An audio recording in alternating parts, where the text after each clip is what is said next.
in the future, and I'll take a look at what's going on.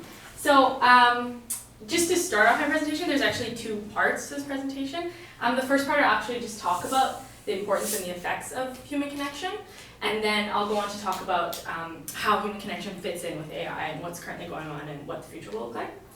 So I wanted to start my presentation with a quote, and it says, I've learned that people will forget what you said, forget what you did, but people will never forget how you made them feel.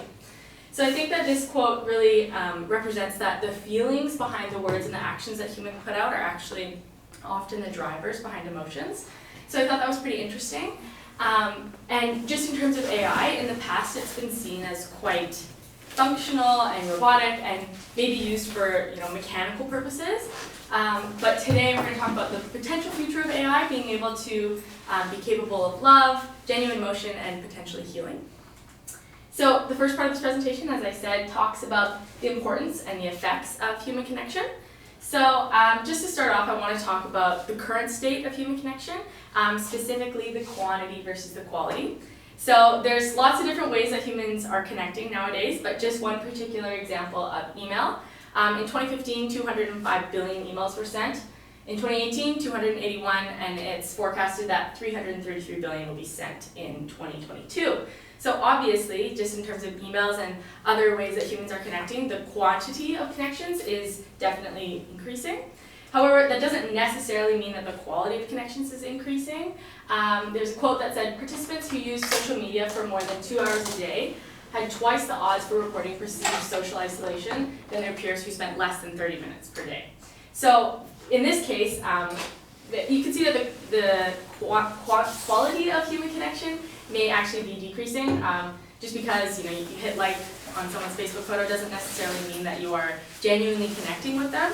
So I would argue that today we do have many more instances for human connection, but they may not necessarily be high quality.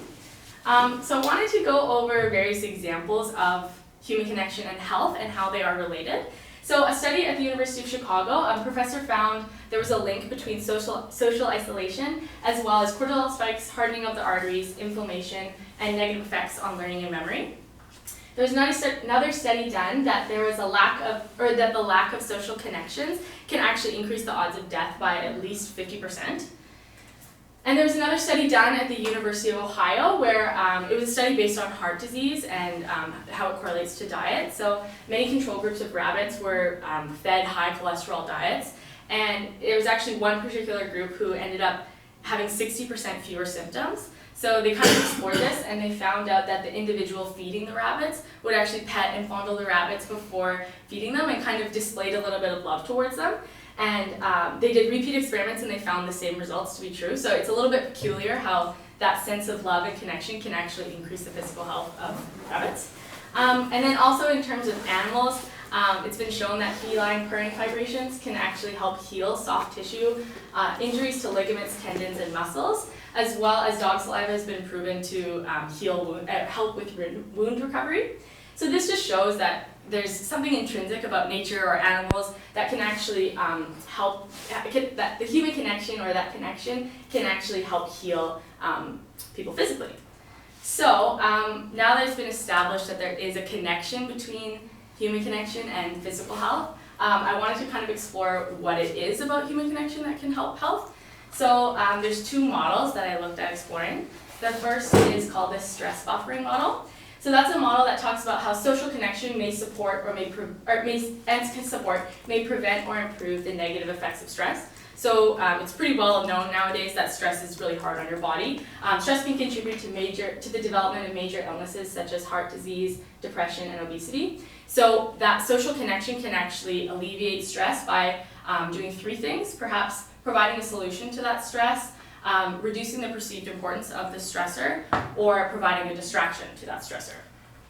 The second model that I looked at was called the main effects model, and this is a model where it argues that social relationships may directly encourage or indirectly model healthy behaviors. So for example, your friends or your peers may have certain healthy lifestyles or self-care routines or certain life experiences that you can actually model your life after, and it may be direct or indirect. So with that, I want to talk about how human connection relates to AI, and specifically starting with just the current advancements in human connection and AI. So the first thing is something called Woebot. It's a Facebook chat service that people can log into their Facebook accounts and they can kind of chat with this bot just about. It's meant to replace the role of a traditional therapist, so they can say, you know, I'm sad, and the bot can kind of help them with that. Another one is the Sony Aibo robot, which we talked about in class, and it's meant to provide companionship and maybe reduce those feelings of social isolation. Another one is a technology called Effectiva. This was actually developed by a woman who was away from her family for schooling for a while, and she found that it's sometimes kind of awkward almost to communicate to your family over Skype or FaceTime, like, oh, I'm kind of sad today. So she developed a technology that's able to use facial recognition to kind of communicate to your family back home, oh, maybe they're feeling feelings of sadness today, and then they'll be a little bit more sensitive and receptive on the other end through technology. Another method is a technology called Beyond Verbal, which does a similar thing. It's AI and it identifies emotions through the sound of human voices, so instead of facial recognition. And finally, there's another technology called Reset, and it's an app, and it's a digital therapeutic to help with outpatient care, specifically for substance abuse issues. So patients are able to track from 9 to 12 weeks on how they're doing with their substance abuse, and it kind of helps them keep more on track. So in talking about that genuine replication of human emotion, specifically with deep learning, as we've touched on in class today, deep learning is when a computer uses artificial neural networks to learn about a particular concept. And as we talked about, there is no plateau for the amount of information that it can receive, and actually the more information it receives, the more accurate it can become. So perhaps using something like deep learning in psychotherapy may actually be useful. AI in psychotherapy can become more accurate with deep learning, but I argue that this may not be because of an increase of emotional intelligence in machines or an increase in empathy of machines, but rather just a larger sample size of data that these machines have and have access to, and the percentage of error decreases and they become more accurate in predicting and responding to human emotions. So it might precisely simulate an empathetic response that the machines have without the machines genuinely possessing the trait of empathy. So there's a quote by a professor at a university in England saying that over the last few decades, artificial intelligence has gotten increasingly good at reading emotions and reactions in humans, but reading is not the same as understanding. If AI cannot experience emotions themselves, can they ever truly understand us? So it's important to note that although your computer may be aware that you're experiencing negative emotions, it doesn't necessarily it may not have the means to make humans feel comforted or consoled in their times of need. So I want to kind of look at, do computers or machines have the ability to make humans feel connected and loved, and could potentially it replace the need for human-to-human connection in the future? So going back to those two models that I discussed and looking at if human connection can be genuinely simulated by AI, first talk about that stress buffering model. So as I talked about, there's 3 ways that the stress buffering model can work, and the first is by providing a solution. So this could be done through a technology like something like Woebot, or even any of those technologies that I mentioned. They can be programmed to kind of pick up on those negative emotions, and then therefore they can provide solutions. If people are saying, you know, I'm sad, they can say, maybe you should go for a walk, or maybe you should call your friends, stuff like that. So it can provide a solution in that way. And then for the second and third of reducing the perceived importance and providing a distraction to the stressor, there can be certain technologies that could distract the humans by looking at their upcoming calendars, reminding them of events, letting them know of good news, or anything like that. So under the stress buffering model, I would argue that AI can genuinely simulate the effects of human connection, and AI in this case may actually be able to reduce the stress in humans. However, under the main effects model, which as a refresher is when social relationships may directly encourage or indirectly model healthy behaviors, I would argue that AIs can't necessarily simulate this genuinely, just because AIs themselves are not individuals with their own human experiences, advice from life events, or self-care routines, so there's nothing really for their subjects to mimic or model themselves after. So therefore, I don't think that AI can genuinely replicate the effects of human connection under the main effects model. So, in May 2018, Google released a new AI software called Google Duplex. And this video didn't come up here, but I could just pull it up on YouTube.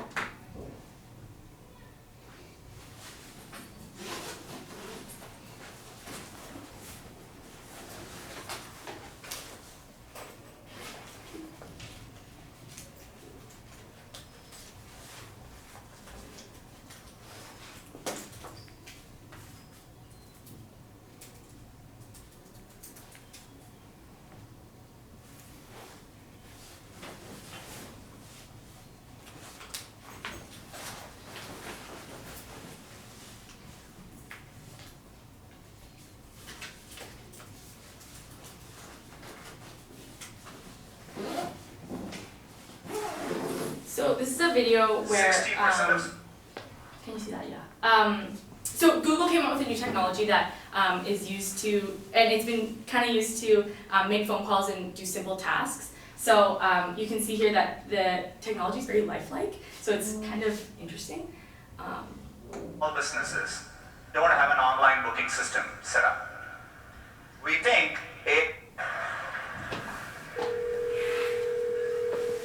How can I help you? Hi, I'm calling to book a woman's haircut for a client. I'm looking for something on May 3rd. Sure, give me 1 second. Sure, what time are you looking for around? At 12 p.m. We do not have a 12 p.m. available. The closest we have to that is a 1:15. Do you have anything between 10 a.m. and 12 p.m.? Depending on what service she would like. What service is she looking for? Just a woman's haircut for now? Okay, we have it 10 o'clock. 10 a.m. is fine. Okay, what's her first name? The first name is Lisa. Okay, perfect. So I will see Lisa at 10 o'clock on May 3rd. Okay, great. Thanks. Great. Have a great day. Bye. So, as you can see, it's quite lifelike the way that that AI responded, the way that it had human-like nuances like and mm-hmm. So, okay, sorry, it's taking a minute to come up.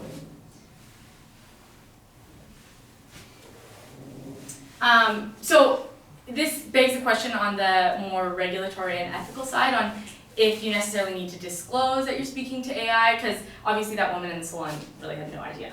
So I want to talk about a little bit on how humans will react to potential artificial relationships that we may have in the future. So I would argue that it's kind of a fine line between those feelings of excitement over new innovative technologies, but also those feelings of fear and violation. So something as simple like Amazon suggesting complimentary purchases can be quite nice for humans. They think that it's pretty convenient. They don't need to search around. And they can just click through, and it's an exciting advancement in technology. However, it's kind of a fine line because I don't know if you guys, but with myself and my friends, we always talk about how we end up talking about something, and sometimes we feel like our phones are listening to us because we'll be talking about a brand or a product, and the next day an ad for it pops up on our Instagram, and it's kind of creepy, and I don't really like it, and I know my friends don't like it either. So you do need to find that line between having innovative and exciting technologies, but also being trustworthy in the eyes of humans. So I think if there is to be any technology in the future that can very accurately simulate that human connection, you want to make sure that people don't find it creepy or violating. So overall, as I touched on, clearly human connection is very vital and unique to the health of humans as well as the well-being. And there are a lot of current advancements that are making strides towards replicating that connection, that human connection in AI.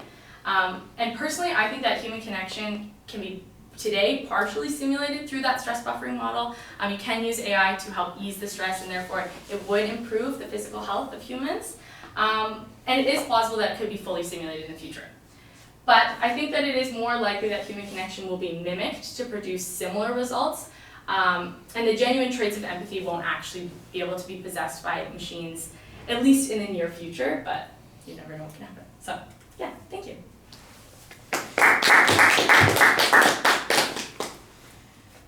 So, questions? Yeah. A question. So, you mentioned that, you and your friends are always, not always, like you guys get creeped out if, a product you were talking about appears on, a certain suggested site to buy or something, right? But, it's been known, when you use services such as, Google or Google Assistant, Apple's Assistant, you use Google or Facebook, that they have data, right? So, do you feel I feel like, in my opinion, if they're tailoring, what you talk about and discuss towards yourself, I feel like that's an upside. But at the same time, it's inevitable. These companies have this data. It's whether they choose to, implement it to improve your lives or not, right? So I guess it's you know what I'm getting at, kind of. It doesn't matter what the consumer feels. No offense, to us, right? Because if the companies want to increase the presence of certain products we want to buy, right, in our day-to-day lives, they already know so much about us, right? We have Facebook. Even though there's so many lawsuits against big companies that you see, like with the EU and Google, for example, and YouTube as well, and the Facebook Senate hearing like a few months ago, all these companies still have this immense amount of data, and if they're not tailoring it towards your own interests, I don't see them doing anything better with that data, right? Because they have all this, it's just improving their own business model. So how do you think that, you'll be able to convince big tech giants to stop doing stuff like this? Do you think society will have to adapt to the increasing integration of technologies, where everything you ask for, it's more like an augmented reality kind of thing, wherever you whatever you want or ask for will be delivered instantly to you, or something like that. Amazon has these buttons you can get for your house, $5 each, and they're wired for specific things. You can place in your pantry, right? So if you have a paper towel, you press it, and a few days later, paper towel shows up, right? Mm-hmm. That's not necessarily you thinking about it, you press it, but you're not discussing it openly. So I guess in a similar sense, it's kind of the same idea where companies are listening into you and getting this information. So I know there's a lot of pushback from that now, but do you see potentially that, improving society in the future, or do you think, there'll be lots of regulations against that in the developed world? I think it all comes back to consent. I think with that button, you choose to purchase it, you chose to put it in your house, and you chose to push the button next to your laundry machine for detergent. But with your phones, I feel like I've also had a friend who has gone into his settings and he's tried to turn off all of the monitoring, but it still kind of shows up. So I think in that sense, that's the line between people feeling violated as well as excited by the technology. And then to answer, what was your last part of that question? Do you think do you think big tech will stop doing that? Yeah. No. I don't think, it's also not a big enough trade-off. Yes, I'm creeped out by Instagram listening to me, but it doesn't mean I stop using Instagram, right? So I don't think they'll necessarily stop. So, we could pay for these services and then not have ads, right? YouTube has a feature like that. I don't know anybody who's signed up for it. But they say if you don't want ads, just pay us so much a month and you'll get this super YouTube without ads. And I'm sure that any of these other services, if YouTube makes a success of that, then there'll probably be a way to have Facebook without ads, and so on. But you have to pay them. And you'll probably, it's just like your cell phone bill. The average young person is so resentful of paying for data and so on that you'd hate to be paying for Facebook when it used to be free, So it probably won't happen for that reason, that in theory you could fix this instantly by just paying for these services. Mm-hmm. But your psychology is such that it's extremely unlikely that you'll do that. I was going to say that there's certain economic realities that companies just have to abide by.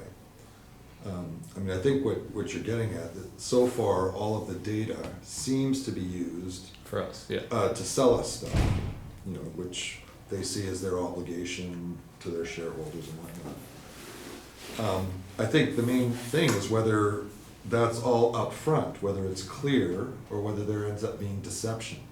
So when you say, might the AI be able to react empathically, really in our best interest, to take in the data it has about us to make suggestions that aren't about getting us to buy stuff? And my sense is that that's possible, but like Dr. Solis says, it's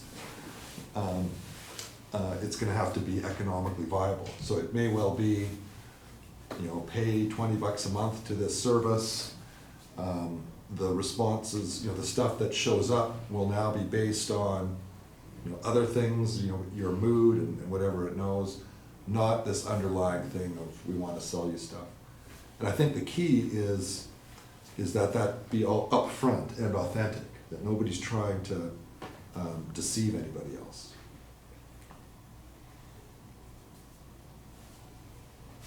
Does the main effects model have to be in-person communication, or it can be I think yes. It's kind of, because it's kind of subtle. It's just your friends or your family, or actually probably not. I take that back. Because you could see people online drinking green juice, and you could think that that's what you should be doing.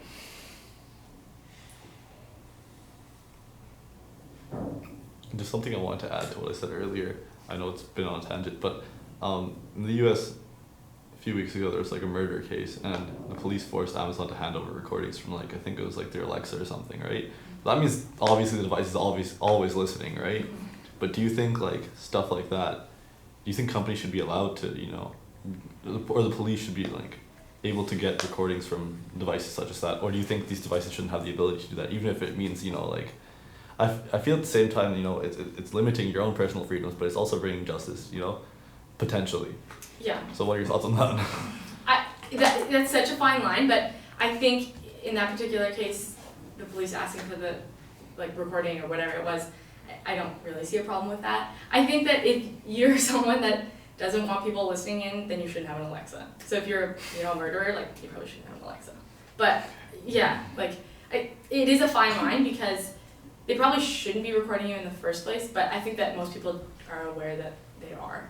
And because if you know, like if you're just speaking across the room and it can pick up what you're saying, then maybe you should watch what you're saying. It's a slippery slope though, right? Yeah. If you could totally trust the authorities and the police to just be totally appropriate, only look when they're allowed to, that's fine. But you can imagine in the real world, someone else is gonna say, well, let's just get an AI to analyze everything that's been said so that we can pick up, you know, potential plans being made. And that's really the danger, is how far does it go? Do we just accidentally become a total surveillance culture? And you mentioned that people know to some degree. I'm not sure people do. I mean, I know that my phone has Siri. I think that at some point I said I enabled it to do that Hey Siri thing, but I'm not sure. I mean, Hey Siri, nothing happens. But in theory, if that's on, it's listening to every single word you say at all times. So I'm not sure. I think there's a lot of people that don't realize that at all. I think they may not think or may not know to what extent their devices are listening to them, but I think people are pretty aware that it has the ability to do so, especially like when you see those Instagram ads pop up. It's sometimes you're like, okay, maybe that was just a fluke, but I think sometimes you're kind of like almost scared at how accurate or how spot on it is, that you must be convinced that there's something going on there. But when that happens, you must suspect that somebody actually typed it into a browser, that it wasn't just something it picked up from a conversation. No, because I mean, I found ads that I've never typed into any of my browsers on any of my devices, and so it's been kind of weird, but yeah. So follow-up question to like one of your earlier points of how there's new technologies enable people to connect, right? So you mentioned how Skype is kind of, you know, it's like a screen interface, right? And then Skype in recent years has seen like a decrease in users, right? But with these new technologies, do you think, like, I don't know how big these, I've never heard of anything that you talked about today. Yes, so, I think they're all pretty up and coming. yeah, so like a major thing is connecting people with individuals who might not, like long distance connections for like, for example, the developing world, right? So in that part of the world, there's often like a lack of infrastructure and stuff, right? So I'm just trying to see like how do those technologies even differ from Skype is what I'm trying to ask. Well, in terms of Effectiva, I think it pretty much is Skype, but Okay. if I was Skyping you on my end, I'll have like a little bar at the top saying like sad level, like it's a meter, because it's analyzing your frown lines or your brow furrow. Okay.